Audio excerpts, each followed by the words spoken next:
नमस्कार, आप देख रहे हैं आज तक। मैं हूं आपके साथ रोहित सरदाना। शाम के 5 बज चुके हैं और वक्त हो गया है दिन की सबसे बड़ी बहस का, यानी कि दंगल का। देश में कोरोना के आंकड़े आज 20 लाख को पार कर गए। हालात यहां तक हैं कि पिछले 24 घंटे में देश में कोरोना के 62,000 से ज्यादा नए केस दर्ज किए गए। लेकिन सवाल यह है कि क्या कोरोना के आंकड़ों से ना अब आम लोगों को फर्क पड़ रहा है और ना सरकारों को? क्या वाकई कोरोना पर सरकारों ने और आम लोगों ने दोनों ने चिंता करना पूरी तरह से बंद कर दिया है? कोरोना को लेकर आज हमने मूड ऑफ द नेशन सर्वे किया है, यानी कि देश के लोगों से कुछ सवाल पूछे हैं कि कोरोना के खिलाफ सरकार की रणनीति कारगर है या नहीं, वो क्या मानते हैं। इस सर्वे के कुछ हिस्से हम आपको आज दिखाएंगे कि कोरोना से लड़ाई को लेकर देश की जनता का मूड क्या है, देश की जनता सरकार के कामकाज को कैसे आंकती है। लेकिन इसके समानांतर कोरोना को लेकर राजनीतिक लड़ाई भी लगातार जारी है। राहुल गांधी ने आज फिर से ट्वीट करके आरोप लगाया है कि कोरोना के आंकड़े 20 लाख पार हो गए हैं, पर सरकार गायब है। दूसरी तरफ सरकार कह रही है कि कोरोना के मामले में हम बिल्कुल ठीक काम कर रहे हैं, हमारी रिकवरी रेट अच्छी है और मृत्यु दर बेहद कम है। ऐसे में सवाल यह है कि कोरोना पर क्या वाकई केवल जिक्र ज्यादा और फिक्र कम हो रही है? कोरोना जब 20 लाख के पार है तो क्या कर रही है सरकार? आज करेंगे इसी पर बात। हमारे साथ होंगे 2 खास मेहमान, बताएंगे कौन है और साथ ही दिखाएंगे मूड ऑफ द नेशन भी। लेकिन पहले ये रिपोर्ट।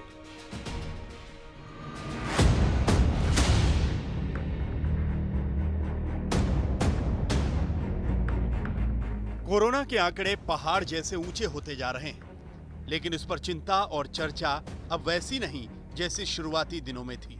कोरोना को लेकर इस नए मिजाज को समझें उससे पहले ताजा आंकड़ों को समझ लीजिए। बीते 24 घंटे में कोरोना के 62,538 नए केस आए हैं और इसी के साथ कुल केस 20,27,074 हो गए। लेकिन इनमें से सक्रिय केस 6,07,384 है और मौत का आंकड़ा 41,585 है। कोरोना के 20 लाख पार के आंकड़ों को देखकर सबसे तीखी प्रतिक्रिया कांग्रेस नेता राहुल गांधी की ओर से आई। राहुल गांधी ने ट्वीट किया, 20 लाख का आंकड़ा पार, गायब है मोदी सरकार। लेकिन कोरोना के आंकड़े 20 लाख पार होने के दिन स्वास्थ्य मंत्रालय की जो प्रतिक्रिया आई, उसके मुताबिक तो कोरोना से भारत की लड़ाई बेहद मजबूत है। स्वास्थ्य मंत्रालय ने कहा, कोरोना पीड़ितों के ठीक होने की दर बढ़कर आज रिकॉर्ड 67.98% हो गई है, जबकि 15 जून को रिकवरी रेट सिर्फ 51.08% थी। जबकि 15 जून को सक्रिय केस अगर 46.06% थे तो 7 अगस्त को सिर्फ 29.06% रह गए हैं। मंत्रालय के मुताबिक बीते 2 हफ्तों में ठीक होने वालों का 7 दिनों का रोजाना औसत 26,000 से बढ़कर 44,000 हो गया है। भारत में कोरोना से मृत्यु दर भी घटकर 2.05% रह गई है। अगर एक्टिव केसेस की संख्या लगभग 6 लाख है तो उसके मुकाबले रिकवर्ड केसेस की संख्या 13 लाख के ऊपर है। यानी एक्टिव केसेस की संख्या से दुगने से भी ज़्यादा हमारे रिकवर्ड केसेस हैं। रिकवरी रेट दिन प्रतिदिन बेहतर हो रहा है, वो इस समय 67.61% के करीब है। फैटालिटी रेट लगातार दिन प्रतिदिन कम हो रहा है, वो इस समय 2.07% है। साफ तौर पर सरकार का दावा है कि कोरोना से भारत की लड़ाई मजबूत है। हालांकि दूसरी ओर सच्चाई ये भी है कि कोरोना की मार देश के गृह मंत्री अमित शाह तक पहुंच गई है। आज तक ब्यूरो। तो आपको बता देते हैं कि आज दंगल में हमारे साथ सिर्फ 2 खास मेहमान हैं। सीधी बात करेंगे। संबित पात्रा बीजेपी की तरफ से पक्ष रखेंगे और गौरव वल्लभ कांग्रेस की तरफ से पक्ष रखेंगे, विपक्ष की तरफ से पक्ष रखेंगे। दोनों को समय मिलेगा 1.5 मिनट का, घड़ी चलती रहेगी। लेकिन दोनों से बातचीत शुरू करें उसके पहले देश का मूड क्या है, हमने सर्वे किया तो कैसे किया और सर्वे में हमने क्या क्या सवाल पूछे, जल्दी से आपको दिखा देते हैं। हमने ये सर्वे किया 97 संसदीय क्षेत्रों में, यानी कि 194 विधानसभा सीटों पर 19 राज्यों में यह सर्वे हुआ, जिसमें सैंपल साइज रहा 12,021 लोगों का। इस सर्वे का वक्त है 15 जुलाई 2020 से लेकर 27 जुलाई 2020 के बीच में। तो ये मेथोडोलॉजी रही इस सर्वे की। अब पहला सवाल जो हमने लोगों से इस सर्वे के दौरान पूछा वो ये था कि पीएम मोदी ने कोरोना को कैसे संभाला। पहला सवाल, जनता ने जो जवाब दिए 29%, 29% लोगों ने कहा बहुत अच्छा, 48%, 48% लोगों ने कहा अच्छा, 18% लोगों ने कहा औसत और 5% लोगों ने कहा खराब। ये कोरोना के खिलाफ लड़ाई में पीएम मोदी के कामकाज पर जनता की राय है, जहां 48% लोगों को लगता है कि अच्छा रहा, 29% लोगों को लगता है बहुत अच्छा रहा, 18% को लगता है औसत और 5% को लगता है कि खराब रहा सरकार का कामकाज कोरोना के खिलाफ लड़ाई में। दूसरा सवाल जो हमने लोगों से पूछा वो ये था कि दूसरे देशों के मुकाबले कोरोना से भारत की लड़ाई कैसी रही। 43%, 43% लोगों का कहना बेहतर रही, 48%, 48% लोगों का कहना है बराबर रही, 7%, 7% लोगों का कहना है कि खराब रही। यह रहा दूसरे देशों के मुकाबले भारत की लड़ाई पर देश की जनता का मूड। राज्यों की सरकारों के कामकाज को लेकर भी हमने लोगों से सवाल पूछा। हमने लोगों से पूछा कि राज्य सरकारें कैसे निपटी कोरोना से। 23% लोगों ने कहा बहुत अच्छे से निपटी, 48% लोगों ने कहा अच्छे से निपटी, 22% लोगों को लगता है कि औसत था और 7% लोगों को लगता है कि राज्य सरकारों का कामकाज कोरोना के खिलाफ लड़ाई में खराब था। दो पहलुओं पर हमने और सवाल पूछे, वो हम आपको आगे दिखाएंगे। पहले चलते हैं संबित पात्रा और गौरव वल्लभ के पास, उनसे जरा बात करते हैं। उसके बाद दो और सवालों पर जो जनता की राय थी वो आपके सामने रखेंगे। सबसे पहले संबित पात्रा, गौरव वल्लभ, आप दोनों के पास आते हुए नियम आप जानते हैं, 1.5 मिनट तक आप अपनी अपनी बात रखेंगे, घड़ी चलती रहेगी। 1.5 मिनट पूरा होते ही आपकी आवाज डाउन हो जाएगी बजर बजने पर और दूसरे वक्ता का समय आरंभ हो जाएगा। पहले संबित पात्रा, कोरोना 20 लाख के पार, क्या कर रही है सरकार? जी देखिए, आज आपने एक बहुत महत्वपूर्ण विषय पर डिबेट रखा है, इसलिए मैं हेल्थ मिनिस्ट्री से रिपोर्ट कार्ड लेके आया हूं। 1.5 मिनट के अंदर मैं रिपोर्ट कार्ड ही पढ़ता हूं। Number 1, laboratory. जब ये लॉकडाउन नहीं हुआ था देश में केवल 113 गवर्नमेंट अस्पताल के लेबोरेटरी थे, आज 1380 से ऊपर लेबोरेटरी हैं। टेस्टिंग पर डे 1500 ही होता था पहले, आज 6 लाख से ऊपर टेस्टिंग पर डे हो रहा है। रिकवरी रेट 7% का था 26 मार्च को, आज रिकवरी रेट 67.98% का है। डेथ रेट 3.3% का था अप्रैल 15 को, आज डेथ रेट 2.05% है और जो ग्लोबल औसत है वो 6.45% है। भारत अच्छा कर रहा है। डेथ पर मिलियन 30 है हमारे देश में, जबकि 4 गुना ज्यादा है। यूएस में 488, ब्राजील में 458, रशिया में 100 है। डेडिकेटेड कोविड हॉस्पिटल 1425 है आज भारत में। डेडिकेटेड कोविड हेल्थ सेंटर 3000 है आज पूरे भारत में। डेडिकेटेड कोविड केयर सेंटर 10,966 है आज पूरे भारत में। टोटल कोविड बेड्स जो हैं वो 20 लाख से ऊपर हैं। पीपीई किट पहले बनती ही नहीं थी, आज 4.5 lakh PPE kit per day बन रही है। N95 मास्क पहले बनती नहीं थी, आज 4 lakh N95 mask per day बन रही है। वेंटिलेटर पहले इंपोर्ट करते थे, आज एक्सपोर्ट कर रहे हैं। पेशेंट डबलिंग रेट पहले 3 दिन था, आज 23 दिन है। और सबसे खुशी की बात है कि जो एक्टिव केसेस वेंटिलेटर में है वो मात्र 0.25% है, ये बहुत कम प्रतिशत है। एक्टिव नंबर ऑफ केसेस जो आईसीयू में है वो 1.63% है। और सबसे बड़ी बात है कि आज टोटल पेशेंट जिनको क्रिटिकल केयर की रिक्वायरमेंट है वो केवल 5% है और उनके लिए हम प्रार्थना भी करते हैं। जी ठीक सर, 1.5 मिनट में आपने पूरा रिपोर्ट कार्ड रखा। अच्छा लगा, आप तैयारी करके आए थे। लेकिन कोरोना के केस जब 20 लाख के पार हो रहे हैं, क्या सरकार ये कहते हुए अच्छी लगती है कि साहब देखो हमने तो कमाल कर रखा है? पूछता हूं अभी आपसे वापस आने के बाद। जरा गौरव वल्लभ के पास जा रहा हूं।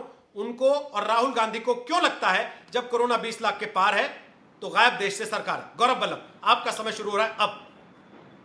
रोहित जी, आज गुरुदेव रविन्द्रनाथ टैगोर जी की पुण्यतिथि है, तो उन्हीं से थोड़ा सा उनकी कविताओं को पढ़ के मैंने 4 लाइनें लिखी और उसमें सारा समअप हो जाए।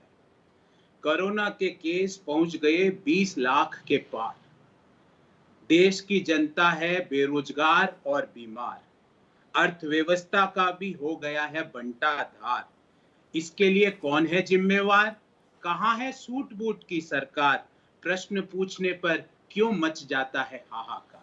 मैंने समअप कर दिया कोरोना के पूरे इश्यू। और अब मैं भी तैयारी करके आता हूं, कुछ डाटा रखूंगा।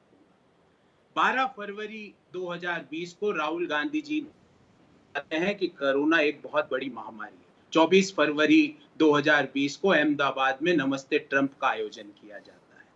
3 मार्च 5 मार्च को राहुल गांधी जी फिर कहते हैं कि कोरोना के दोनों प्रभाव है, मेडिकल और आर्थिक, उसको अनदेखा करा जाता है। 11 मार्च को WHO कोरोना को पेंडेमिक घोषित कर देता है, पर हमारी हेल्थ मिनिस्ट्री और हमारी सरकार कहती कोरोना से कुछ नहीं होता है, ये कोई छोटी मोटी बीमारी है। ये 13 मार्च के हमारी हेल्थ मिनिस्ट्री के और हेल्थ मिनिस्टर साहब का स्टेटमेंट है। और फिर उसके बाद आप प्रधानमंत्री जी बिहार इलेक्शन को लेके हुनर हाट में अपना हुनर दिखाते हैं। मध्य प्रदेश की सरकार गिराई जाती है 24 मार्च को और 25 मार्च को लॉकडाउन लगाया जाता है। मेरा एक ही सवाल है, ज्यादा डाटा नहीं दूंगा, अभी बाद में दूंगा। 5 लाख से 10 लाख केस होते हैं 20 दिन में, 10 से 15 होते हैं 12 दिन में और 15 से 20 होते हैं 9 दिन में। कौन है जिम्मेवार? सर समय खत्म हो गया आपका। जी, मैंने अपनी बात कह दी, लेकिन कविता सुनाने में ज्यादा समय लिया आपने। अब आप तो सर इकोनॉमिक्स पढ़ाते हैं, स्टैटिस्टिक्स के आंकड़े आप बेहतर समझते हैं। 5 से 10, 10 से 20, 20 से 40 होने में गणित कैसे काम करता है ये आप बेहतर समझते होंगे, और उसका दुरुपयोग या सदुपयोग कैसे करना है मुझे लगता है ये भी आप बेहतर समझते होंगे। क्या आपको लगता है कि जनता जो राय दे रही है, जिसमें 48% लोगों को लगता है कि नहीं सरकार ठीक काम कर रही है, अच्छा काम कर रही है, देखिए रोहित जी, गलत सोचती है? मैं आपके सैंपल पे, आपके डाटा पर मेरा कोई प्रश्न नहीं है। मैं तो व्यक्तिगत रूप से मानता हूं कि सारे सैंपल में कुछ ना कुछ त्रुटियां होती है और कुछ ना कुछ प्लस पॉइंट होता है। मैं उसके बारे में अपनी राय नहीं दूंगा, पर ये एक आंकड़ा मैंने जब तक अपने को सूट ना करे। मैंने इसका विरोध किया क्या रोहित जी? मैंने तो अपनी बात कही कि 5 से 10 लाख और आंकड़ा है, 5 से 10 लाख केस होते हैं 20 दिन में, 10 से 15 होते हैं 12 दिन में और 15 से 20 लाख हो जाते हैं 9 दिन में और 20 से 25 हो जाएंगे 7 दिन में। क्या ये रफ्तार चाहिए? क्या आज देश, हिंदुस्तान दुनिया में सबसे ज्यादा कोरोना के केस दे रहा है प्रतिदिन? क्या ये असत्य है? मैं तो ये पूछ रहा हूं आपसे, क्या हमारी मृत्यु दर, और ये बहुत महत्वपूर्ण बात है रोहित जी, क्या हमारी मृत्यु दर नेपाल, श्रीलंका, बांग्लादेश, म्यांमार, पाकिस्तान से ज्यादा है कि नहीं? मुझे बता दीजिए, आंकड़ों के साथ बैठा हूं। हमारी मृत्यु दर श्रीलंका, नेपाल, पाकिस्तान, म्यांमार से ज्यादा है। लोग भले ही 48% कह रहे हो कि आपने ठीक काम किया, अच्छा काम किया, कांग्रेस को लगता है कि भाई आपसे बेहतर श्रीलंका, नेपाल, बांग्लादेश, पाकिस्तान कर रहे हैं। बोलिए संबित। देखिए, मैं इनकी बात से सहमत हूं, सैंपल में त्रुटि है और एक ही सैंपल है पूरे देश में और उस सैंपल में त्रुटि है और वो सैंपल का काम है सुबह उठ के ट्वीट कर देना, एक वीडियो डाल देना, कुछ काम ना करना और इसी प्रकार की त्रुटियां करना। देखिए, मुझे कहने की कोई आवश्यकता नहीं है। आज प्रत्यक्षम किम प्रमाणम, 77% लोग, आप बहुत अच्छा छोड़ दीजिए, 77% लोग कहते हैं कि प्रधानमंत्री ने अच्छा काम किया है। आप अगर बहुत अच्छे और अच्छे को जोड़ देंगे 29% और 48%, तो 77% लोग कह रहे हैं बहुत अच्छा काम। और कांग्रेस पार्टी हमसे सवाल पूछेगी, जिस राजस्थान में कांग्रेस पार्टी के विधायक एक होटल में बैठ करके कहते हैं कि आज हमने पिज्जा बनाना सीख लिया, आज हमने पास्ता बनाना सीख लिया, सुबह हमने मुगले आजम देखा था, शाम को अब हम लगान देखेंगे। इनके जो नायक हैं, जो सैंपल है, ये सैंपल त्रुटि ढूंढते फिर रहा है। पहले अपने विधायकों को, पहले अपने तथाकथित कोट अनकोट नायक, आपके जो नायक है वहां चीफ मिनिस्टर, हेल्थ मिनिस्टर, उनको कहिए कि वो कंट्रोल करे, ये पिज्जा पास्ता बनाना बंद कर दे, उसके बाद दूसरों से सवाल पूछिएगा। नंबर 2, मुझे आज यहां बहुत आपत्ति है, इनके बड़े नेताओं ने जिस प्रकार से टिप्पणियां की है, राम मंदिर को लेकर कोरोना के साथ जोड़ा है और कहा है कि अमित शाह इत्यादि इसलिए पॉजिटिव हुए हैं क्योंकि ये मुहूर्त का खेल है। ये कहीं ना कहीं कोरोना पेशेंटों के साथ मजाक भी कर रहे हैं। मैं यहां पर सारे आंकड़ों के साथ बैठा हूं। अभी मृत्यु दर के लिए कहा गया, मैंने आपको मृत्यु दर भी कहा था, 3.3% था अप्रैल 15, 2020 में, आज 2.05% है और ग्लोबल एवरेज, वर्ल्ड में अगर वैश्विक एवरेज देखा जाए वो लगभग 7% के पास है। हम लगभग उससे 5% कम है ग्लोबल एवरेज से। अगर उसके बावजूद भी इन्हें चैन नहीं पड़ता है, आप कंपेयर पाकिस्तान से नहीं कर सकते हैं। क्यों नहीं कर सकते, मैं बताता हूं।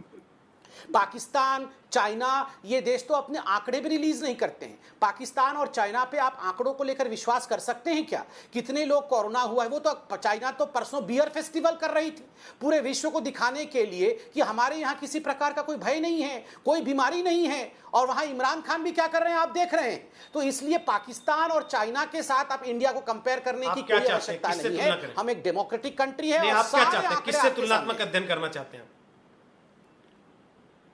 सर? आप किससे तुलनात्मक अध्ययन करना चाहते हैं? डेमोक्रेटिक कंट्री से, अमेरिका, ब्राजील, रशिया। नहीं, मैं तो ग्लोबल एवरेज दे रहा हूं आपको ना, मैंने ग्लोबल एवरेज दिया है साहब कि पूरे विश्व में जो एवरेज है, आप अमेरिका ले लीजिए, ब्राजील ले लीजिए, रशिया ले लीजिए, इटली ले लीजिए, स्पेन ले लीजिए, पूरा यूरोप ले लीजिए, उनके साथ जो ग्लोबल एवरेज है उस ग्लोबल एवरेज को मैंने आपके सामने रखा है। और ये कहना कि चीन और पाकिस्तान, आप चीन के साथ तो कंपेयर कर ही नहीं सकते हैं। चीन अपने सारे आंकड़ों को छुपा के बैठा हुआ है, चीन कोई आंकड़ा रिलीज नहीं कर रहा है। आप चीन के साथ और पाकिस्तान के साथ क्यों कंपेयर करना चाहते हैं? ओके रोहित जी, ओके गौरव बल्लभ, आप बार बार ये कहते हैं, पिछले 4 महीने से लगातार कह रहे हैं कि राहुल गांधी ने तो 12 फरवरी को बता दिया था कोरोना को कंट्रोल कर लो, राहुल गांधी के मॉडल पे चलते तो शायद ठीक रहता। राहुल गांधी से जब महाराष्ट्र का सवाल पूछा जाता तो वो कहते हैं नहीं साहब हम तो ड्राइविंग सीट पे ही नहीं है। जहां जिम्मेदारी की बात आती है वहां भाग खड़े होते हैं, और जहां आपको केवल हवा में तीर चलाना है वहां आप कहते हैं कि हमने तो बता दिया था। रोहित जी, मैं आज आपको महाराष्ट्र का भी हर प्रश्न का जवाब दूंगा। धारावी मॉडल की प्रशंसा मैं नहीं कह रहा हूं, WHO ने की है। राजस्थान के भीलवाड़ा मॉडल की प्रशंसा प्रधानमंत्री जी ने की है, माननीय नरेंद्र दामोदर दास मोदी जी ने की है। और आप यहाँ पे महाराष्ट्र मॉडल की बात कर रहे हो। फिर इन्होंने कहा चीन, अरे मैंने तो नाम ही नहीं लिया। सुबह से शाम ये चीन चीन, इतने चीनी अखबार और चीनी चैनल मत देखा करो। आज तक देश का विश्वसनीय चैनल है, आज तक देखा करो। मैंने तो नाम ही नहीं लिया, मैंने तो ये पूछा नेपाल, श्रीलंका, बांग्लादेश, म्यांमार जो हमारे पड़ोसी देश है, वहां पे मृत्यु दर कोरोना की बीमारी की हमारे देश से कम क्यों है? उसका जवाब ही नहीं। मेरे पास सारे आंकड़े हैं। दूसरा सवाल पूछ लेता हूं, क्योंकि इन्होंने बहुत राजनीतिक बात करी, मैं चाहता नहीं था आज ये सब करना क्योंकि विषय गंभीर है। गुजरात हाईकोर्ट की टिप्पणी बता रहा हूं रोहित जी, मेरी स्वयं की नहीं है, कांग्रेस पार्टी की नहीं है। गुजरात हाईकोर्ट ने कहा है कि सूरत में स्थिति बद से बदतर हो चुकी है।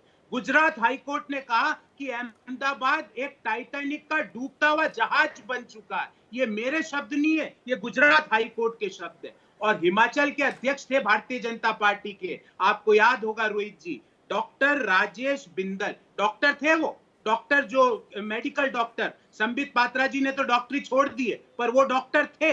वो डॉक्टर राजेश बिंदल हिमाचल प्रदेश के भाजपा अध्यक्ष को बीच में हटाया जाता है। क्यों हटाया जाता है? क्योंकि वो कोरोना के दौरान पीपीई किट के घोटाले कर रहे थे, इसलिए हटाया जाता है। फिर बताता हूं, इन्होंने वेंटिलेटर की बात करी, पूरे आंकड़ों के साथ बैठा हूं। 18,000 वेंटिलेटर अब तक बन के तैयार हुए पिछले 4.5 महीने में, और उन 18,000 में से भी सुनिएगा पात्रा जी, अगर आपको आपकी डॉक्टरी की पढ़ाई याद आ जाए तो मुझे टोकिएगा बीच में। 18,000 हमारे देश के लिए काम के नहीं है, क्योंकि वो इन्वेजिव प्रोसेस के थ्रू वेंटिलेटर लगाया जाता है, जबकि डॉक्टर कहते हैं इन्वेजिव प्रोसेस से हम वेंटिलेटर नहीं लगा सकते हैं। बीजेपी के अध्यक्ष बोलते हैं 60,000 बन गए, प्रधानमंत्री कार्यालय बोलता है 50,000 बन गए, मात्र 18,000 बने, वो भी कोई काम के नहीं। और अंतिम सवाल है रोहित जी, अंतिम सवाल, फिर चुप हो जाऊंगा। मुझे ये बताइए, वेंटिलेटर का एक्सपोर्ट आपने क्यों खोला? क्या हमारे देश में पर्याप्त वेंटिलेटर बन गए कि आपने वेंटिलेटर का एक्सपोर्ट खोल दिया? किसके क्या कारण था, क्या दबाव था कि आज आपको वेंटिलेटर्स का एक्सपोर्ट खोलना पड़ा? मेरे 4 सवालों का जवाब दिलवा दीजिए। Okay sir, okay Sambit Patra जवाब दीजिए।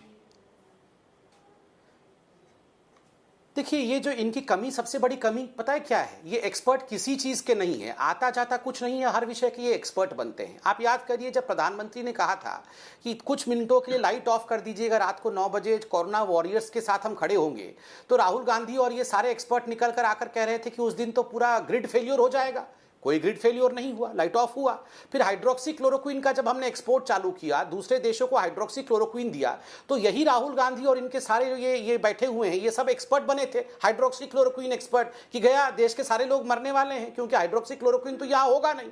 हाइड्रोक्सी क्लोरोक्विन की ना तो हमारे यहाँ कमी हुई और ऊपर से हमने एक गुडविल पूरे विश्व में कमाया हाइड्रोक्सी क्लोरोक्विन भेज के। आज मैं आपको आंकड़े दूंगा कि हमने कितने कितने राज्यों को क्या क्या दिया है और किसी एक पेशेंट के पास भी वेंटिलेटर की कमी नहीं है। राहुल गांधी जी ने 2 झूठे ट्वीट किए थे कोरोना को लेकर।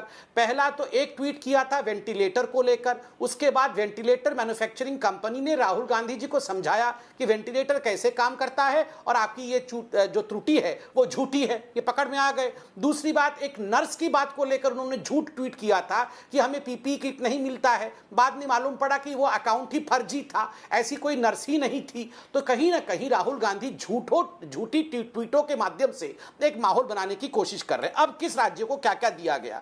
Total N95 distributed to states union territories by central institution, 300 lakh, इतना 300 लाख N95 मास्क दिया गया है। टोटल पीपीई किट सभी स्टेट्स को और यूनियन टेरिटरीज को दिया गया केंद्र द्वारा, वो 125.06 लाख दिया गया है। टोटल वेंटिलेटर जो दिया गया है स्टेट्स यूनियन टेरिटरीज को, वो 19,113 वेंटिलेटर दिया गया है। और ये आंकड़े अपने आप में बताता है, और मेरे पास वह भी रिपोर्ट कार्ड है कि हर राज्य को कितना कितना पैसा क्या क्या दिया गया है। सब 15,000 करोड़ रुपए दिए गए हैं अभी तक, किसी प्रकार की कोई कमी नहीं। और इसका सबसे बड़ा सबूत है आपका, आपने जो सर्वे किया बतौर केंद्र, हालांकि यहां जहां दिल्ली में बैठे हैं वही शिकायत करते रहे कि आपने पैसा नहीं दिया उनको। दूसरा, मैं मान लेता हूं कि आपने N95 मास्क और पीपी किट भी प्रोवाइड करा, हालांकि उसको लेके भी राज्य सरकारें शिकायत करती रही। ठीक है, आप कहेंगे कि राजनीति थी उसके पीछे, ठीक है राजनीति होगी, मान भी लूंगा, लेकिन केवल ये बता दीजिए क्यों अभी भी कुछ एक्सपर्ट्स कह रहे हैं कि भारत में कोरोना का पीक आना अभी बाकी है, यानी कि जो 20 लाख के पार जा रहा है, आंकड़े भी और उसके ऊपर जाएंगे। और जिनसे आप तुलना को कर रहे हैं कि ब्राजील से तुलना कर लीजिए, अमेरिका से तुलना कर लीजिए, आज की तारीख में पर डे 24 घंटे में हम इन दोनों से ज्यादा मरीज दे रहे हैं। क्यों नहीं रुका भारत में? लॉकडाउन भी हुआ, प्रधानमंत्री ने तो कहा था 21 दिन में चैन टूट जाएगी। फिर चलिए मैं उसका उत्तर देता हूं। देखिए, पहली बात तो है, एक स्टडी ने बहुत स्पष्ट रूप से बताया कि अगर लॉकडाउन नहीं होता, किस प्रकार से 30 लाख से 50 लाख तक मरीज होते उस समय। आज हम जिस स्थिति में हैं, वो अगर लॉकडाउन नहीं होता तो वह स्थिति विगत महीनों में ही हो चुके होते, ये तो स्टडी ने बताया। नंबर 2, भारत और अमेरिका में क्या फर्क है? आप देखिए, 2 मेजर फर्क है। जनसंख्या का घनत्व देखिए, भारत में जैसे पॉपुलेशन डेंसिटी कहते हैं उसे देखिए, और भारत और अमेरिका के रिसोर्सेज को देखिए आप कंपेयर करके।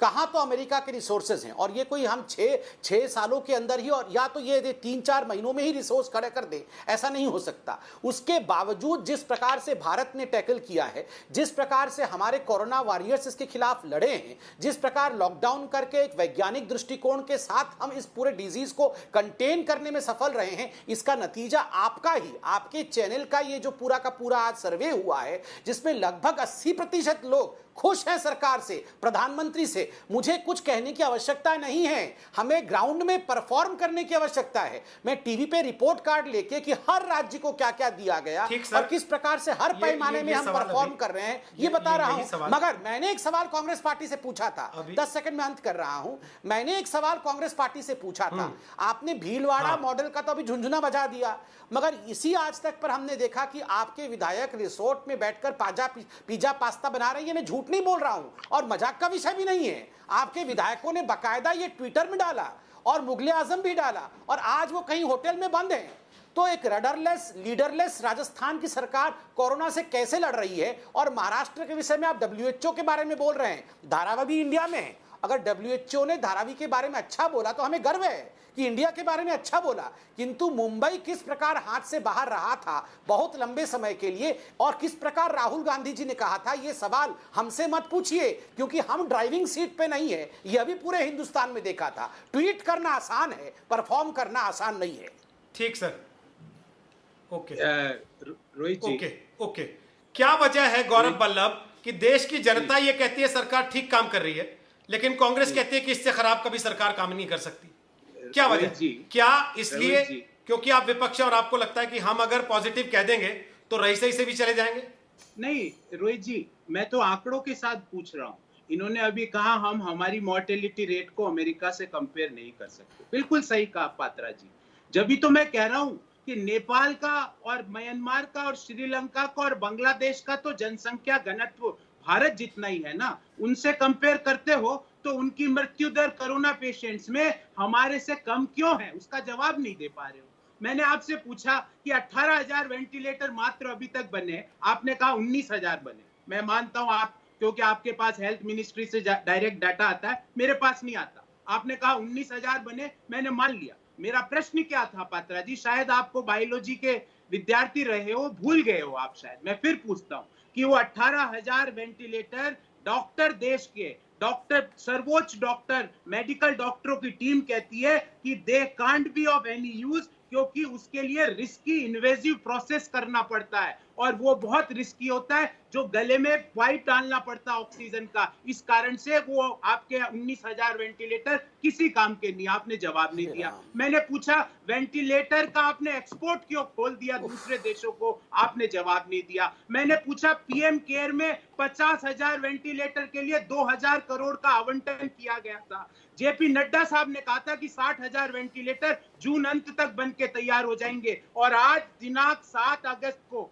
भारतीय जनता पार्टी के प्रवक्ता आज तक पे बैठ के कहते हैं कि 19,000 वेंटिलेटर बने। ऐसा क्यों कर रहे हो? मैंने आपसे सवाल ये पूछा कि आज दुनिया में सबसे ज्यादा कोरोना के पेशेंट प्रतिदिन भारत में क्यों आ रहे हैं, आपने उसका जवाब नहीं दिया। और रोहित जी, जो आपने मुझसे सवाल पूछा ना, मैं आपके डाटा पे आपकी मेथोडोलॉजी देखो, मुझे पता नहीं कि आपने किस मेथोडोलॉजी से, किस आयु वर्ग के कौन से शहरों में ये डाटा पूछा है, इसलिए मैं टिप्पणी करूंगा तो वो गलत होगा। पर रोहित जी, मैं आपको कह रहा हूं कि जिनके घरों में मृत्यु पहुंची है ना, हम लगातार करते हैं, समय समय पर करते हैं जी, इसका डेटा कभी सवालों या संदेह के घेरे में नहीं रहा। रोहित जी, लेकिन आप शक करना चाहते हैं, आपको अधिकार है। वैसे आप जब चुनाव आयोग पे शक कर लेते हैं सर, देश के वोटर पे शक कर लेते हैं सर, तो हम तो बहुत छोटी सी चीज है। हमारे सर्वे को तो आप खड़े खड़े खारिज कर सकते हैं। आपने 20 मिनट खारिज नहीं किया, मैं तो उसी के लिए शुक्रगुजार हूं आपका। मैं रोहित जी कभी टिप्पणी नहीं करूंगा। आप तो बिना कुछ कहे सब कुछ कह रहे हैं, लेकिन मेरे सवाल का जवाब आपने नहीं दिया। जब देश के प्रधानमंत्री बिना इस बात की फिक्र करे कि आपकी राज्य की सरकार राजस्थान में कांग्रेस की है, फिर भी भीलवाड़ा मॉडल की तारीफ कर देते हैं, तो भी आपको केंद्र के काम पर यह कहने में दिक्कत क्यों होती है कि कुछ जगह इन्होंने ठीक किया होगा? क्या केवल इसलिए कि आपको लगता है कि भाई रही से भी डूब जाएगी अगर हमने इनकी तारीफ कर दी? तो मैं आप जी, 4 महीने पहले लॉकडाउन लागू किया गया था देश में, और 4.5 महीने के बावजूद प्रतिदिन पिछले दिन का रिकॉर्ड पेशेंट्स में टूट जाता है। तो आप कह रहे हो कि आप तारीफ क्यों नहीं करते? प्रतिदिन पिछले दिन का रिकॉर्ड टूट जाता। और रोहित जी, एक आंकड़ा देता हूं क्योंकि आप समझते हो इन चीजों को। जब कोरोना की आपदा देश में एंटर हुई थी, मैं आपको एक चीज बता रहा हूं, जब सरकार ये कह रही थी कि लॉकडाउन कर देते हैं, लॉकडाउन से थोड़ी सी स्थिति संभलेगी, फैलेगा नहीं, तो आप बसें लगा के खड़े हो गए थे कि फैलने कैसे ना दें, क्यों नहीं लोगों को इधर से उधर मूव कराएं, मूव नहीं कराएं। सरकार ये कह रही थी और आप कह रहे थे क्यों नहीं कराएं। क्या आप उसको जिम्मेदार नहीं मानेंगे अपने आप को उस समय के लिए, जब लगातार आप दबाव बना रहे थे कि नहीं इनको इधर से उधर जाने दो, ट्रेनें चला दो, बसें चला दो, बाहर निकल आओ, सड़कों पे आ जाओ, कैसे घरों में बैठे हो, जब आपके नेता कह रहे थे? आपकी कोई जिम्मेदारी नहीं थी तब? एक हिंदी में कहावत है रोहित जी, मारे और रोने भी ना दे। अरे लोगों के पास खाने के पैसे नहीं, 12 करोड़ 20 लाख लोगों ने अप्रैल माह में अपनी नौकरी खो दी। सरकार ने कहावत तो ये भी है कि चित भी मेरी, पट भी मेरी और अंटा मेरे बाप का। मैं बोल कहावत तो ये भी है। रोहित जी प्लीज, किसको मानूं? मुझे रोहित जी 30 सेकंड दे दीजिए, मैं बात कंप्लीट करूं। तो मारे और रोबा भी कोने दे, ये एक राजस्थानी कहावत है। तो मैं ये कह रहा हूं, मजदूरों की नौकरी जा रही है, उनके पास खाने के पैसे नहीं है, वो पैदल जा रहे हैं, और उनके लिए जब हम बस चलाएं तो इन्होंने हमारी बस लेने से इनकार कर दिया। हमारे एमएलए से सरकार बना ली मध्य प्रदेश में, पर हमारी बस से दिक्कत है। और मैंने एक क्वेश्चन पूछा रोहित जी, आप बहुत गंभीरता से राजस्थानी कहावत सुनाई है, तो मैं भी आपको उत्तर भारतीय कहावत बता रहा हूं सर। चित भी मेरी, पट भी मेरी और अंटा मेरे बाप का। जी क्यों सर? गंभीर मुद्दा है, गंभीर मुद्दा है। मैं अपनी बात जी, मैं एक बात खत्म करके बोलना चाहता हूँ। सरकार ने पहले हम सबको कहा कि ताली पीटो, हम सब ने ताली पीटी। फिर हम सरकार ने कहा थाली पीटो, हम सब ने थाली पीटी। अब पूरा देश अपना माथा पीट रहा है, तो सरकार को क्यों नहीं दिख रहा? कोरोना के केस रोज बढ़ रहे हैं, लोग अपना माथा पीट रहे हैं, सरकार क्यों नहीं देख पा रही है? जो ये सोच के ताली और थाली बजा रहा था सर, क्यों नहीं देख पा रहे? नहीं, गौरव जी, मेरा इतना सा कहना है, मैं संबित से जवाब लेने के लिए जा रहा हूं, लेकिन जो ये सोच के ताली और थाली बजा रहा था कि ताली और थाली से कोरोना चला जाएगा, सर वो माथा पीटने के ही लायक है। जो अगर ये सोचता है कि ताली और थाली से कोरोना चला जाएगा, अगर उस समय प्रधानमंत्री ने क्या बातें कही थी आपने सुना हो, तो मुझे लगता है उस पर ज्यादा बहस की आवश्यकता नहीं है। मैं संबित पात्रा के पास जा रहा हूं, जो सवाल आपने उठाए वो लेते हुए संबित जवाब देंगे। फिर 2 सवाल जो मूड ऑफ द नेशन में हमने लोगों से पूछे, वो इस बात को लेकर थे कि कोरोना की वजह से आपकी आर्थिक स्थिति पर, आपकी नौकरी पर कितना असर पड़ा है, वो बताएंगे। संबित पात्रा फटाफट जो सवाल इन्होंने उठाए उसका जवाब दे दीजिए। देखिए, मैं कुछ भी कह लूँ यहाँ पर, ये थाली भी नहीं पीटे थे, याद रखिए। ना तो इन्होंने थाली बजाया था, ना ही ताली बजाया था, मगर छाती पीटने में ये एक्सपर्ट हैं। चाहे राम मंदिर बने, चाहे आर्टिकल 370 हो, चाहे कोरोना का मैनेजमेंट हो, चाहे आपका ये जो सब रिकॉर्ड आपने जो अभी सर्वे किया है, आप कुछ भी दिखा दें, ये छाती ही पीटेंगे। कुछ भी करो, छाती पीटेंगे। इन्होंने अभी वेंटिलेटर के बारे में कहा कि वो इन्वेजिव प्रोसेस होता है। जितने भी डॉक्टर सुन रहे हैं, मैं उनसे कहूंगा कि एक बार आप ट्वीट करके बताइए कि इंट्यूबेशन क्या होता है। ये बोल रहे हैं बिना इंट्यूबेट किए वेंटिलेशन। ये हिंदी पिक्चर है क्या कि ऑपरेशन हो रहा होता है, बगल में टेन वो जो ऊपर से लाइट जल रही होती है और बिना किसी तरह के मास्क लगे वो ऑपरेशन हो रहा था? ऐसा नहीं हो सकता है भैया। इंट्यूबेशन होती है, वेंटिलेटर में इंट्यूबेशन होता है। आप इसको पढ़ के आइए। तीसरी बात यहां पर देखिए, जहां तक मैनेजमेंट का सवाल है, आप याद करिए जब लॉकडाउन एक्सटेंशन की बात हुई थी, तो यही राहुल गांधी जी ने वीडियो जारी किया था कि लॉकडाउन एक्सटेंड नहीं करना चाहिए, लॉकडाउन केवल एक पॉज बटन है। और जब लॉकडाउन लिफ्ट करने की बात किया गया, तब ये कह रहे थे लॉकडाउन क्यों लिफ्ट किया गया है, आज तो बहुत केसेस बढ़ गए हैं, लॉकडाउन बिल्कुल लिफ्ट नहीं करना चाहिए। Green zone is red zone is green zone, ये सारी कंफ्यूजन ये बैठ के अपने घर में ट्वीट करते रहते हैं। देखिए, विपक्ष को सुनना जरूर चाहिए, मगर जब इतना कंफ्यूज विपक्ष हो और केवल छाती पीटने वाला विपक्ष हो, कोई कंस्ट्रक्टिव इनका लेना देना नहीं हो, तो ऑफ कोर्स विपक्ष को दरकिनार करना चाहिए। और अंत में मैं कहूंगा, दिल्ली का आपने उदाहरण दिया था, दिल्ली में परिस्थिति खराब थी। आपने खुद देखा किस प्रकार और मैं कोई क्रेडिट लेने की कोशिश नहीं कर रहा हूं, किस प्रकार से गृह मंत्रालय ने, अमित शाह जी ने व्यक्तिगत रूप से इसमें इंटरेस्ट लिया, उसका नतीजा क्या हुआ ये खुद आपने देखा। हां, अरविंद केजरीवाल जी की सरकार ने भी काम किया, गृह मंत्रालय ने भी काम किया, और उसका नतीजा एक अच्छा और सुखद परिणाम की ओर हम आगे आज बढ़ रहे हैं। दिल्ली में केसेस कम हो रहे हैं, इसलिए मैं किसी राज्य सरकार की तरफ उंगली नहीं उठा रहा हूं, मगर जिस प्रकार का भाषा का प्रयोग ये लोग कर रहे हैं, कंफ्यूजन क्रिएट करने की कोशिश कर रहे हैं, बिल्कुल ये क्षमा योग्य नहीं है। दो सवाल जो हमने लोगों से पूछे, जरा उनके जवाब बता देते हैं संबित जी और गौरव जी, उसके बाद आप लोगों से वापस चर्चा शुरू करते हैं। इन 2 सवालों में हमने उनसे आर्थिक स्थिति के बारे में बात की। हमने लोगों से सवाल पूछा, कोरोना काल में सरकार ने आर्थिक संकट को कैसा संभाला। इस पर जो लोगों ने राय दी, जो जवाब दिए, उसमें 23% लोगों ने कहा बहुत अच्छा संभाला, 48% लोगों ने कहा अच्छा संभाला, 22% लोगों ने कहा औसत संभाला, और 6% लोगों ने कहा कि खराब संभाला। ये लोगों की राय थी सरकार के तौर तरीकों पर आर्थिक संकट को संभालने की। इसके साथ ही हमने जो दूसरा सवाल लोगों से पूछा वो ये था कि कोरोना संकट का आप पर क्या असर है। बिजनेस, नौकरी का नुकसान हुआ, 22% लोगों ने यह बात स्वीकार की। आमदनी घट गई, 63%, 63% लोगों ने यह बात कही। आमदनी बढ़ी, 1% लोगों का कहना था, और हम पर असर नहीं हुआ, 15% लोगों ने यह बात कही। सवाल एक बार फिर दोहरा देता हूं, हमने पूछा कोरोना संकट का आप पर क्या असर हुआ। बिजनेस या नौकरी का नुकसान हुआ, 22% लोगों ने माना। आमदनी घट गई, 63% लोगों ने कहा। आमदनी बढ़ी, केवल 1% लोगों ने कहा, और असर नहीं हुआ, यह बात 15% लोगों ने कही। गौरव वल्लभ, अब बोलिए अपनी बात। यहां पर भी लगभग 71% लोग कहते हैं कि कोरोना काल में सरकार ने आर्थिक संकट को ठीक तरीके से संभाला। उसमें अच्छा कहने वाले भी हैं, बहुत अच्छा कहने वाले भी हैं, और आप पहले दिन से कह रहे हैं कि बर्बाद हो गया देश।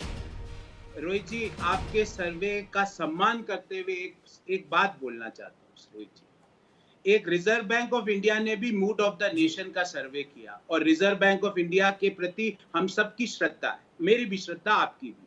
और रिजर्व बैंक ऑफ इंडिया के सर्वे ने बताया कि लोगों का कॉन्फिडेंस लेवल इकोनॉमी पे -50 है, -50 ऑल टाइम लोवेस्ट पे है। ये रिजर्व बैंक का डाटा है, मेरा डाटा है। रोहित जी, कल रिजर्व बैंक ऑफ इंडिया ने बाई मंथली क्रेडिट पॉलिसी का रिव्यू का भी अनाउंसमेंट किया और कहा कि 41 सालों में पहली बार नेगेटिव माइनस में रहेगी हमारी GDP growth rate. Reserve bank of India ने यह भी कहा, रोहित जी, मैं तो आरबीआई का डाटा दे रहा हूं, कि सेकेंड क्वार्टर है जो 2020-21 का, जो कि जुलाई से अगस्त के बीच, सितंबर के बीच आता है, उसमें इन्फ्लेशन और बढ़ेगा। जो अभी 6.09% है वो और बढ़ेगा। मतलब रिजर्व बैंक कहता है कि mood off the nation, consumer confidence, people confidence all time low. Reserve bank कहता है inflation will rise at all time high. Reserve bank कहता है जीडीपी नेगेटिव रहेगी 20-21 में। ये एक रिजर्व बैंक का सर्वे मेरे को लगा आपके सामने रखूं। दूसरी बात रोहित जी, CMIE, centre for monitoring of Indian economy ने बोला, ये बातें भी नहीं, ये बातें भी हमने कल देश के सामने रखी हैं। अगर आपने ध्यान से देखा हो, आप कह रहे थे आप आज तक देखते हैं काफी। जरा संबित साहब की बात पे जवाब ले लें, उसके बाद जो आप बात कह रहे हैं उसको वापस कंटिन्यू करते हैं जी। वो जवाब देना चाह रहे हैं, संबित जवाब दीजिए जी। देखिए रोहित जी, ये जो आपने सर्वे अभी सेकंड हाफ में बताया, इसमें मैं बहुत इंटरेस्टिंग विषय देख रहा हूं और मैं देश की जनता को उनके परिपक्वता के लिए धन्यवाद देता हूं। जो दूसरा प्रश्न था, मैं पहले दूसरे प्रश्न से शुरू करता हूं। दूसरा प्रश्न आपने पूछा कि आपको कितनी आमदनी में कमी हुई, नौकरी पे कोई असर पड़ा क्या? आप देखिए लगभग 22% लोगों ने, आपने अभी कहा, मैंने लिख लिया यहां पर, कि उनकी नौकरी पर और उनके बिजनेस पर असर पड़ा, और लगभग 63% लोग ऐसे थे जिनकी आमदनी घटी। किंतु आप अगर उनसे सवाल पूछते हैं कि क्या सरकार ने इकोनॉमी सही मैनेज किया, तो 71% लोग कहते हैं सही मैनेज किया। तो लोग समझते हैं कि इन वैश्विक परिस्थितियों में, पूरा विश्व जिन परिस्थितियों से जूझ रहा है, उस परिस्थितियों में भी मेरी आमदनी हो सकती है थोड़ी घट गई हो, बिजनेस पे असर भी पड़ा हो, मगर सरकार ने समय रहते ठीक मैनेज किया है। एक नंबर 2, आंकड़ों के विषय में बात हो रही थी, मैं एक कटिंग लेके आया हूं। ये इकोनॉमिक टाइम्स का अभी 4-5 दिन पहले का आर्टिकल है। India's employment rate improved by 3.3% for week ended June 14। सही बात है, एम्प्लॉयमेंट तो कम हुआ ही होगा, इतना बड़ा पैंडेमिक हुआ तो। India's employment rate improved significantly by 3.3% for the week ended June 14 at 35.7% compared to 32.4% for the week before that, the highest weekly jump। मतलब कहीं ना कहीं एक रिकवरी शुरू हो रही है। 2-3 लाइन और पढ़ना चाहूंगा। According to the CMIE, much of the labor participation that was lost during the lockdown has been regained। अब देखिए, अपने आप में ये जो इकोनॉमिक टाइम्स का सर्वे है, ये अपने आप में दिखाती है कि हाँ, कहीं ना कहीं एम्प्लॉयमेंट अप्रैल मई में कम हुई थी, जून में भी कम हुई थी, मगर वो अब रिगेन कर रही है और उसमें एक उछाल आया है। और जो लेबर पार्टिसिपेशन भी कम हुई थी, वह भी अब आगे बढ़ चुकी है। तो ये वैश्विक परिस्थिति में खुद लोगों ने 71% लोगों ने सरकार का साथ दिया है। देखिए, मैं तो बोल रहा हूं, हम आप अभी सर्वे पे डिबेट करा रहे हैं। आरबीआई जो लिख के देता है वो पढ़ के चलती है। नहीं, आरबीआई को भी मान के चलती है। आपके सर्वे पर भी अभी भी हमारे लोग आपके सर्वे को भी देख रहे होंगे, इसके आधार पर भी काम करेंगे कि 30% लोग दुखी क्यों हैं, 5% लोगों ने बहुत अच्छा क्यों नहीं कहा, उस पर भी काम होना चाहिए। और अगर रिजर्व बैंक अच्छा कह दे तो यही लोग कहेंगे कि अच्छा, ये रिजर्व बैंक तो तुम्हारे पिताजी का है, ये इलेक्शन कमीशन तो तुम्हारा खरीदा हुआ है, ये सुप्रीम कोर्ट के चीफ जस्टिस को तुम क्यों नहीं बुलाए राम मंदिर के शिलान्यास के समय। और जब रिजर्व बैंक थोड़ा सा कह दे कि हाँ, मूड में इकोनॉमी को लेकर, और रिजर्व बैंक ही उसको ठीक कर रही है, सरकार ही उसको ठीक कर रही है। 20 लाख करोड़ रुपए का पैकेज किसने दिया है? आज रिजर्व बैंक के को, आज जो हेडलाइंस रिजर्व बैंक को लेकर छपा है, रीस्ट्रक्चरिंग ऑफ लोन्स, किस प्रकार से सारे लोग, क्योंकि मोरेटोरियम समाप्त हो रहा है, लोन को रीस्ट्रक्चर कर सके ताकि वो सकुशल आगे बढ़ सके। ये सब रिजर्व बैंक भी तो देश में ही है ना, तो हम सब मिलकर इसे संभाल रहे हैं ना। एक कैटेगरी है जो देश को संभालने में लगी है, और एक ही व्यक्ति है जो केवल घर के अंदर बंद होकर, करना ना कुछ, धरना ना कुछ, केवल बाल बढ़ा करके, वीडियो बना करके, बस एक 15-15 सेकंड का वीडियो रिलीज कर देना, पूरे समय उसका यही काम रहा है। और एक दिन वो ड्रामा करके वहां गया था, वो फुटपाथ में बैठ के जाके एक हमारी बहन को गाड़ी में लेके आए थे और उनका इंटरव्यू करके बस हो गया। इतना ही काम किया है राहुल गांधी ने पूरे लॉकडाउन में, और कुछ नहीं।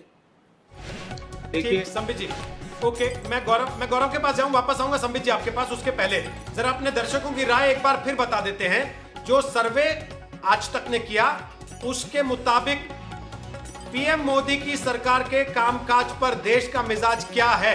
29% लोगों को लगता है कि सरकार ने सही काम किया है, ठीक काम किया है। ये देश की जनता की राय है, मूड ऑफ द नेशन है, जो हम अपने दर्शकों के सामने इस समय रख रहे हैं। 48% लोगों को लगता है कि अच्छा संभाला, 29% लोगों को लगता है कि बहुत अच्छा संभाला, 18% को लगता है कि औसत संभाला और 5% को लगता है कि खराब संभाला। अब गौरव वल्लभ फटाफट आपसे सवाल लेते हुए, जब यही रिजर्व बैंक जीडीपी को बेहतर बताता था तो आप कहते थे कि ये तो फजिट डेटा है, ये तो झूठा डेटा है, इन्होंने तो फार्मूला ही बदल दिया। अब वो बता रहा है नेगेटिव, तो आप बल्ले बल्ले कर रहे हैं, मीठा मीठा गप गप, कड़वा कड़वा थू थू कर देते हैं। दूसरा मेरा सवाल साथ साथ ये है, जब आपके नेता इस तरह की बातें करेंगे कि देश के 4 मंत्रियों को, पार्टी के अध्यक्ष को या किसी नेता को कोरोना इसलिए हो रहा है कि राम मंदिर की पूजा गलत मुहूर्त में हो रही है, तो आपकी बातों पे कौन गंभीरता से विचार करेगा सर? कौन सीरियसली लेगा? रोहित जी मैं आपको मेरी तरफ से बोल रहा हूं और कांग्रेस पार्टी के प्रवक्ता के रूप में बोलता हूं कि मैं गंभीरता से डिबेट करता हूं और मैंने अभी भी आपके डाटा को, ये जो आपका डाटा हमारे फेवर में नहीं है, फिर भी मैं बोल रहा हूं कि वो जो आपके नेता बोलते हैं सर, वो भी तो अखबारों में पहले पन्ने में छपता है। मैं उसका जवाब दे दूं, बस आधा मिनट। वो भी कांग्रेस के नाम से छपता है सर। रोहित जी संबित जी ने कहा रीस्ट्रक्चरिंग की है। संबित जी, रीस्ट्रक्चरिंग क्या होती है जरा बताइए ना। रीस्ट्रक्चरिंग की है, मॉरिटोरियम हटा के रीस्ट्रक्चरिंग। वो तो आप है, भगवान विष्णु के अवतार है ना, सारा कुछ इन्हीं को पता है। ये किसको बुलाया है? भगवान विष्णु के अवतार, आपकी थाली लाल उन्हीं की आरती करते हैं। रीस्ट्रक्चरिंग का मतलब होता है राहुल गांधी के बाल को काट के उसका स्ट्रक्चर बदल देना। देखिए आपने रीस्ट्रक्चरिंग का मतलब क्या होता है? चलिए मतलब आप ये कहां से मास्टर रोहित जी, ये कहां से मास्टर जी को पकड़ के लाते हो? ए फॉर एप्पल बोलो, बी फॉर बॉय बोलो, सी फॉर कैट बोलो, इनका ये डिबेट चलता रहता है। रीस्ट्रक्चरिंग का मतलब क्या होता है? लड़ना नहीं, एक सेकंड, आरबीआई का फुल फॉर्म क्या होता है? इनका यही चलता रहता है। एक सेकंड सर, नहीं, गौरव जी, जैसे आप इकोनॉमी पढ़ाते हुए बड़े गर्व के साथ, बड़े कॉन्फिडेंस के साथ पूछ लेते हैं दूसरे से कि रीस्ट्रक्चरिंग क्या होता है, और आपको लगता है कि देखो मैंने लाजवाब कर दिया। किसी दिन कोई रक्षा का विशेषज्ञ आपसे पूछ देगा कि जिस मिसाइल का आप नाम ले रहे हैं कि ये जहाज में नहीं लगी है, जरा बता दीजिए उसका स्पेलिंग क्या होता है, या ये मिसाइल कैसे चलती है। सर आप भी फंस जाएंगे उस दिन वैसे ही। तो मेरा कहना यह है कि जब आप टीवी डिबेट में आ रहे हैं, एक दूसरे को नीचा दिखाने तो नहीं आ रहे हैं, ये जताने तो नहीं आ रहे हैं कि देखो मैं कितना ज्ञानी हूं, दूसरा कितना कम ज्ञानी है। मसला सर, मैंने जब आपसे पूछा कि आपके नेता ये क्यों कहते हैं कि भाई पंडित जी ने मुहूर्त जो दिया है उस मुहूर्त में पूजा नहीं हो रही इसलिए कोरोना हो रहा है मंत्रियों को, तो आप भाग जाते हैं सर उस सवाल से। फिर जवाब दे रहा हूं। गौरव जी बोलिए। रोहित जी, मेरा किसी को नीचे दिखाने का मकसद नहीं था। पूरे देश को पता है किसको क्या आता है और किसका क्या ज्ञान है। इन्होंने कहा कि हमने ये किया है, इसलिए मैंने पूछा। एक पूरे देश को पता है कि मिसाइल में फ्यूल नहीं है, लॉन्च नहीं हो पाएगा। कितना भी रीस्ट्रक्चरिंग कर लो, राहुल गांधी का रीस्ट्रक्चरिंग नहीं हो पाएगा। थोड़ा सा अब मैंने रीस्ट्रक्चरिंग का मतलब समझा दिया ना। ठीक है, ठीक हो जाएगा, ऐसे नहीं। फिर आपने कहा रोहित जी और संबित जी ने कहा 20 लाख करोड़ का पैकेज दिया। संबित पात्रा जी, मैं आपको नीचा नहीं दिखाना चाहता, पर कल ही रिजर्व बैंक ऑफ इंडिया ने माना है अप्रत्यक्ष रूप से कि 20 लाख करोड़ का पैकेज, मुझे पूरा नीचा दिखाओ। अभी मुझे नीचा दिखाओ। मैं मुझे नीचा नहीं दिखाना चाहता। ये तो ऐसे बोल रहे हैं जैसे तुम हिमालय की चोटी पे बैठे हुए हैं। नहीं दिखाओ ना मुझे, मैं चैलेंज करता हूं, मुझे नीचे दिखाओ, जरा नीचा दिखाओ। रोहित जी, मैं कैलाश पर्वत पे बैठे हुए हो, नीचा दिखाओगे? ये हर दिन मैं नीचा नहीं दिखाना चाहता, नीचा नहीं दिखाना चाहता। तर्क का जवाब दे रहा हूँ। हाँ, चुप ही हो जाइए। तर्क का जवाब देता हूँ तो इनको गुस्सा आ जाता है। करके बोलते हैं। कल ही रिजर्व बैंक ऑफ इंडिया ने कहा है, मैं केवल एक सवाल रिजर्व बैंक ऑफ इंडिया ने दिग्विजय सिंह के बारे में कहा कि 20 लाख करोड़ के एग्जामिनेशन ले रहे हैं। इकोनॉमी के रिवाइवल में कोई संबित जी प्लीज एक सेकंड, संबित जी एक सेकंड, आपको लास्ट मौका मिलेगा। संबित जी एक सेकंड। गौरव वल्लभ, मैं सिर्फ ये पूछ रहा हूँ, कांग्रेस पार्टी की राय और देश की जनता की राय में इतना अंतर क्यों है? क्या कांग्रेस पार्टी अब भी देश का मूड समझने में नाकाम है? कांग्रेस पार्टी की राय और वो जिक्र ज्यादा और फिक्र कम में है? रोहित जी, कांग्रेस पार्टी की राय और रिजर्व बैंक ऑफ इंडिया की राय अक्षरशः सेम है। रिजर्व बैंक भी कह रहा है पीपल कॉन्फिडेंस ऑल टाइम लो, रिजर्व बैंक भी बोल रहा है fear and security all time low, reserve bank भी बोल रहा है जीडीपी नेगेटिव, रिजर्व बैंक भी बोल रहा है इन्फ्लेशन अपसाइड, रिजर्व बैंक भी बोल रहा है कि जुलाई में कोरोना के कारण हमारा इकोनॉमिक रिवाइवल अभी शॉर्ट टर्म में नहीं हो सकता। हम भी यही कह रहे हैं। इसीलिए हम बार बार कह रहे हैं कि ठीक देश है। में संसद ओके। में ऑल पार्टी कौन कह रहा मीटिंग है? बुला के इन चीजों पे डिस्कशन होना चाहिए। सर ये तो मतलब अच्छा, ये तो सर अब ये ऑल आप पार्टी मीटिंग पे आ गई। मैं बड़ा हैरान हूं इस बात पे कि आज आप फिर ऑल पार्टी कह रहे हैं और जब ऑल पार्टी होती है तो उसमें आप क्या सवाल जवाब कर रहे थे ये भी सब देख रहे थे। संबित पात्रा लास्ट कमेंट, अरे वो समय खत्म हो रहा है फटाफट से। रोहित जी आपको भी पता है उसमें झूठ बोला गया। देखिए रोहित जी आप ही के चैनल ने उसका अब खंडन किया इनकी कई बार। बात हो गई हो तो मैं सर आपके हिसाब से तो सर हर जगह झूठ होता है। Thank you. आप अभी सर्वे को झूठ नहीं, बता रहे थे नहीं, थोड़ी देर पहले इशारों में। मैंने- उसके पहले आप रोहित वोटर जी को और बोला- चुनाव आयोग को भी झूठ बता चुके सर। कोर्ट को आप अक्सर झूठ बता ही देते हैं देश की। आज आरबीआई नहीं, को सच मान रहे हैं जबकि इसी आरबीआई को आप झूठ भी बताते थे। देखिए नहीं झूठ रोहित कह रहा हूं जी, तो मैं बता दीजिए सर। मैं कब गलत नहीं बोलता। क्या आपने आरबीआई को झूठा नहीं कहा? क्या आपने देश के कोर्ट को झूठा नहीं कहा? क्या आपने चुनाव आयोग को झूठा नहीं कहा? रोहित जी नहीं कहा तो बता दीजिए सर। संबित पात्रा समय खत्म हो रहा है लास्ट बैंक कमेंट। का वो कथन भी माना है कि नोटबंदी का हमें कोई इत्तला ही नहीं की मैं गई है। इतना सर, कहना मैंने चाहता कहा हूं कि प्रत्यक्षम नोटबंदी की का आपने हमें कहावतें पता याद ही दिलाई नहीं। तो मैंने भी एक और याद दिलाई। एक सेकंड मैं बोल मीठा लूं, मीठा बोल गप लूं, गप प्लीज। कड़वा कड़वा तू अब एक बात मैं यानी बोल कि दूं, जो अपने को मैं- सूट करे उसको अब कंधे पे मैं- लेके चलो, जो नहीं, अपने मैं को बोल सूट दूं, ना नहीं। करे उसको नहीं। डिस्क्रेडिट कर दो संस्था को भी। नहीं, संबित नहीं, पात्रा नहीं। लास्ट कमेंट अब मैं जल्दी बोल से लूं फटाफट। प्लीज। चलिए अब मैं बोल लूं कैसे बोलूं मैं। देखिए रोहित जी मैं इतना कहना चाहता हूं कि प्रत्यक्षम किम प्रमाणम। आपने जो आज सर्वे दिखाया है वो प्रत्यक्ष रूप से दिखाता है कि नरेंद्र मोदी जी कितने लोकप्रिय तरीके से काम कर रहे हैं, नंबर एक। नंबर दो, सारे लोन रिस्ट्रक्चर हो जाएंगे किंतु राहुल गांधी रिस्ट्रक्चर नहीं हो सकता है, भले वो लाख कोशिश कर ले। हम हाथ जोड़ के मैंने कहते हैं, पूछा ये है, विपदा अभी का समय restructuring है, का इसमें मतलब सारे समझना, मिलके काम याद करेंगे तो रखिए, अच्छा आना, काम आपकी कर। बात अरे भैया नहीं होगा, आपका वो ध्यान लोन वो भी रखना। लोन है, ऐसे बैड नहीं लोन बचोगे है, यहाँ कि नॉन कुछ भी परफॉर्मिंग बोल के एसेट चले है जाओ। और वो नॉन यहाँ पे परफॉर्मिंग सवाल एसेट पूछे उसका जाएंगे। रिस्ट्रक्चरिंग ये नहीं आज हो तक सकता का है। शो है। कितनी भी यहाँ कोशिश पे कर हर लो आप व्यक्ति को- सब। दंगल में आज हमने आपसे सवाल पूछा था क्या कोरोना अब सरकारों के लिए मुद्दा नहीं रह गया? जनता को क्या लगता है? हमारे दर्शकों ने 70% लोगों ने कहा कि नहीं, अब कोरोना सरकारों के लिए कोई मुद्दा नहीं रह गया, और 30% को लगता है कि हां अब भी सरकारें गंभीरता से कोरोना को मुद्दा मानकर उस पर काम कर रही हैं। तो यह भी देश की जनता की राय है। नमस्कार, मैं हूं अंजना ओम कश्यप। हमें उम्मीद है ये वीडियो आपको पसंद आया होगा। लेटेस्ट खबरों के लिए यूं ही देखते रहिए आज तक, और इस वीडियो के पसंद आने पर लाइक, शेयर एंड सब्सक्राइब करना ना भूलें।